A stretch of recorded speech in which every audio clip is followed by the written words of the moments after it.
Hey guys, Peter here to tell you about the debut record from Obsidious, Iconic, on October 28th on Season of Mist.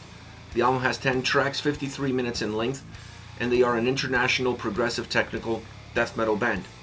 Now this band is made up of former members of Obscura, so this should give you an idea of what to expect sound-wise. As far as the structure goes, the album feels very simple, very linear.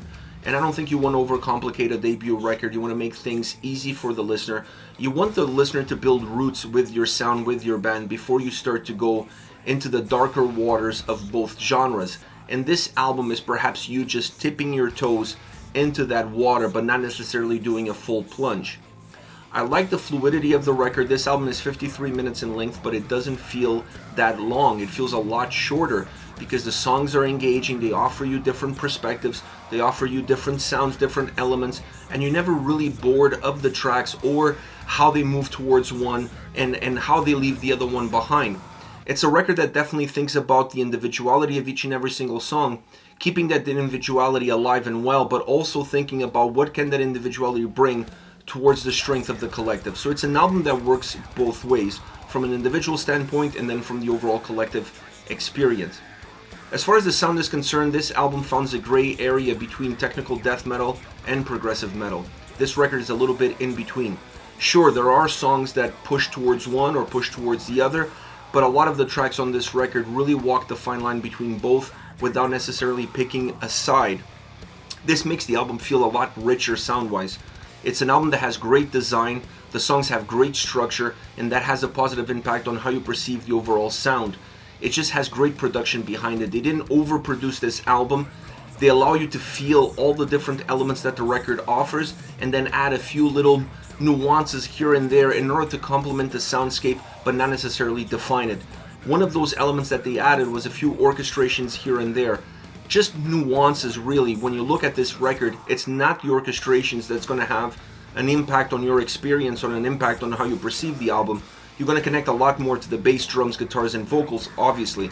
But the orchestrations play an important role in order to compensate some voids, in order to fill in some gaps, and make the record all around have more of a mature sound, of a mature approach. Now, once you get into the bass lines throughout this entire record are outstanding. Some of them sounding very jazzy, but it adds to the sense of simplicity. Even though it's a complex element, it adds to the sense of simplicity that the overall album has, and allows you to better navigate the soundscape. But now the drums and guitars, this is the meat and potatoes of this album. I love the drum sound throughout the entire record. I love the drum sound because at times it grounds the album, it gives it a foundation, it brings heaviness into the forefront. I would say even pushes a little bit into the realm of brutality, considering how heavy they are, how powerful they sound, and how much substance they have. But they also understand the dynamics and the ebbs and flows of the tracks, and they also understand how to live into that gray area between those two worlds, between those two genres. When they move into that gray area, they lose a little bit of steam, they lose a little bit of power, but they don't lose the substance that they have, they don't lose the texture and the warmth that they provide, still grounding the tracks, but with a different approach, with a different execution. The guitars are very technical, very heavy, very proggy. I would say the better definition that each song provides starts and finishes with the guitar sound and the guitar execution behind it. And this album has great guitar sound and great guitar execution. I was expecting to go a little bit more over the top because the way the drums sound, the way the drums feel, the way the bass comes across, the inclusion of the orchestrations, everything is there to make this album feel a little bit bigger, to have a little bit more volume. And I was expecting the guitars not necessarily to create volume, but to be a little bit more technical and be a little bit more proggy, perhaps pushing the envelope of those two genres right to the limit. It wasn't the case, and I think that works with the overall simplicity of design that the album has.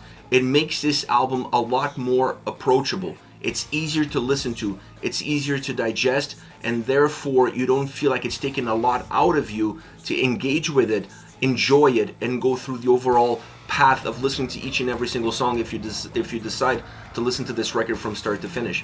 Had the guitars been a little bit more technical, a little bit more proggy, I think you start to push the envelope a little bit too far from its original path. You start to go a little bit too far, and when you start to go too far, specifically on a debut record, you may lose some of the listeners midway through it. You want to experience a record and have the sense that the album offer you what you wanted out of it, but there's still some layers that you can peel and discover something new every time that you play it. This record does that in a very simplified format, and having the guitars be a little bit more controlled and not going too far off the beaten path allows the sound experience to be a little bit more cohesive. It allows the sound experience to be a little bit more simple. I hate to use this word because this is not a simple record, but you just digest it in a more simplified way. For a listener discovering the band for the first time, this is the proper approach to take. You want the listener to learn and enjoy the record and grow with the band and with the record, allowing the guitars to perhaps have a predominant role throughout the entire album, but a role that doesn't overshadow everything else is the best way to start. After that, you can go in different directions. You can push the envelope. You can be a little bit more technical. You can be a little bit more proggy, but never really lose track of what got you to where you went. Now, as far as the vocals are concerned, the duality of sound between technical death metal and progressive metal is well represented in the overall vocal approach. Using harsh vocals and clean vocals really gives you the nuances of sound represented by a vocal performance. I am a huge fan of the clean vocals on this record. They sound perfect for the sound that they created. Even in the more technical tracks, the clean vocals work extremely well. They bring a different life to the songs, they bring a different energy to the songs, they complement the tracks extremely well and what they're trying to offer from a lyrical content, but also from the atmosphere that they're creating. The harsh vocals pack a little bit more punch, and if you want to increase the death metal portion of the overall sound, having those harsh vocals sprinkle out throughout the record reminds the listener every so often that this is not just a technical or a progressive metal record. There is some death metal into it. So I love what the vocals are doing from that perspective. They work really well in terms of what the sound is giving you, and if you look deeper into the sound, if you look at the definition of the drums across each and every single track, the vocal performance is completely in line with that definition of the drum sound. So this was a very interesting element that perhaps you won't notice at the first time going through, but the more you listen to the album, the more you're going to be able to connect those dots. All around, a very mature album for a debut record, but considering the experience of the band members and what they've done, it's not a surprise. This album definitely is a reality of what the band can do, what they can offer, and everything that they've gone through and what they've learned. So while being a debut album, it comes across more as a defined record, a record that has great ideas, representing those ideas in sound and vocal performance extremely well. Like I said, an easy album to digest, didn't overcomplicate with elements that were needed, and it didn't overcomplicate with the elements that are currently there. I truly enjoyed this record across all 10 songs. As far as favorite tracks are concerned, I want to start off with Delusion, a very atmospheric opening to this track, and they do that quite a bit throughout the record, adding elements at the beginning of the song that create a little bit of a nuance, create a little bit of a vibe of what the whole track is going to be all about. Maybe not musically, but at least from a sense of atmosphere. This allows you to better enter into the songs, and this one is no different. Great bass work all around. The drums really help to define the heavier side of the song, while the guitars push more the technical experience into the forefront. The chorus brings back a lot of atmospheric elements that we saw in the opening of the track. So that opening of the track then comes back again in the chorus, and that allows you to see the breadcrumbs that the track has from beginning all the way to the end, sprinkling out through the entire path of the song.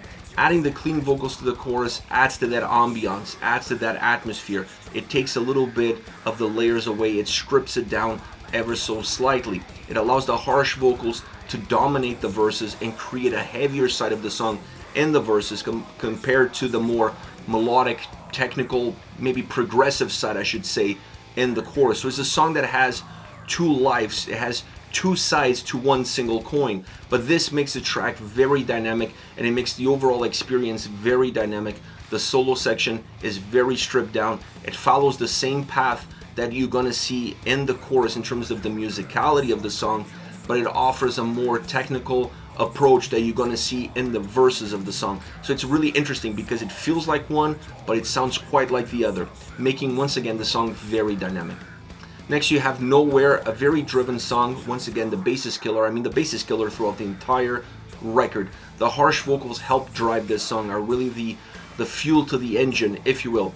The clean vocals give texture to the track, and you need that. You need the harsh vocals to be more to the point, more direct, more linear, and then the clean vocals creating a little bit more substance, a little bit more texture. Super fluid track from start to finish. There's really no pauses, or at least you don't feel like there is a pause. It's a song that it has a purpose, it has intent, and it's always moving you towards it. That allows you to feel the track growing as well, but it also gives you a sense of weaving. It's a track that feels linear, but it doesn't move in a linear fashion. It weaves itself, and this makes the song feel perhaps a little bit more complex than what it really is. Some layers of orchestrations on this track work really well as well, because they complement the sound. They make the sound feel a little bit more together. They don't leave any empty space within the track. They fill in all the blanks, and that gives the song more of a complete sense all around from start to finish. Last but not least, Lake of Afterlife. Great sounding track, using the clean vocals once again to give you a softer experience, to bring the mood down, to calm the song, to give you a different feel, to create a different atmosphere, allowing the progressive side of the track to really shine, to really breathe. This is a song that's definitely more progressive than it is technical, and has very little of death metal in it. One of the more stripped down, one of the more clear-cut tracks that the album offers. Obviously the vocals play a very important role in that perception of the song, but the sound doesn't stay behind it. The sound is also very stripped down, or at least it feels very stripped down. It has this very easy listening experience from start to finish, that it's compounded by how the music is put together and how the vocal performance interacts with that music. This is it, Obsidious with Iconic, on October 28th on Season of Mist. Let me know your thoughts on the band, on the singles. Use the comment section below. I'll be reading those and getting back to you. Take care, guys.